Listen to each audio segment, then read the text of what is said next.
দান করার দুটো জিনিস আমি বুঝতে পারি। সেটার একটা হচ্ছে দান আপনাকে বিপদ থেকে হেফাজত করতে পারে। দান আপনাকে দুনিয়াবি, পরকালীন, ইহকালীন, আসমানি, জমিনি যে কোনো বালায় মুসিবত থেকে হেফাজত করার রক্ষা কবচ হচ্ছে দান। মানুষ যদি বিপদে পড়ে তো দুটো কাজ করলে মানুষ বিপদ থেকে উদ্ধার পেতে পারে। মানুষ বিপদে পড়লে দুটো কাজ করলে বিপদ থেকে উদ্ধার পেতে পারে।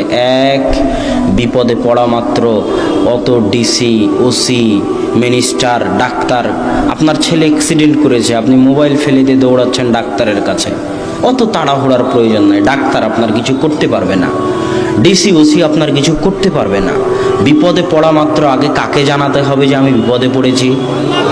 আল্লাহকে জানাতে হবে। তারপরে আল্লাহ যখন সারা দুনিয়া ঠিক করে দিবেন তখন সারা দুনিয়া এমনি ঠিক হয়ে যাবে। ইন্নাল্লাহা আলা কুল্লি শাইইন কাদির, আল্লাহ হচ্ছেন সকল কিছুর উপর ক্ষমতাবান। তাই বিপদে পড়লে দৌড়াদৌড়ি না করে যত বড় বিপদের সংবাদ হোক, যত বড় বিপদের সংবাদ হোক, সেই বিপদের সংবাদটা আগে 2 রাকাত সালাত আদায় করে আল্লাহকে জানান যে আল্লাহ আমি বিপদে পড়েছি, তুমি বাঁচাতে পারো। তারপরে মানুষের কাছে যান, তার আগে নয়। 2, আল্লাহর রাস্তায় দান করেন, আল্লাহর রাস্তায় সাদকা করেন। যদি সালাত আদায় করে আল্লাহকে বলতে পারেন, আল্লাহর রাস্তায় দান করতে পারেন, যত বড় বিপদই হোক আশা করা যায় সেই বিপদ থেকে আপনি বেঁচে যাবেন ইনশাআল্লাহ। 2জন ফেরেশতা নেমে আসে আকাশ থেকে প্রত্যেক দিন সকালে পৃথিবীর প্রত্যেকটা প্রান্তে। একুল আহাদহুমা, 2জনের একজন বলে আল্লাহুম্মা আতি লিকুল্লি মুনফিকিন খালাফা, আল্লাহ যে যতটুকু দিল তার ততটুকু পূর্ণ করে দাও। অকাল লাখার অপরজন বলে আল্লাহুম্মা আতি লিকুল্লি মুমসিকান তালাফা, যে যতটুকু দিল না তার ততটুকু ধ্বংস করে দাও। কে বলেন এটা? ফেরেশতা, বুখারী মুসলিম।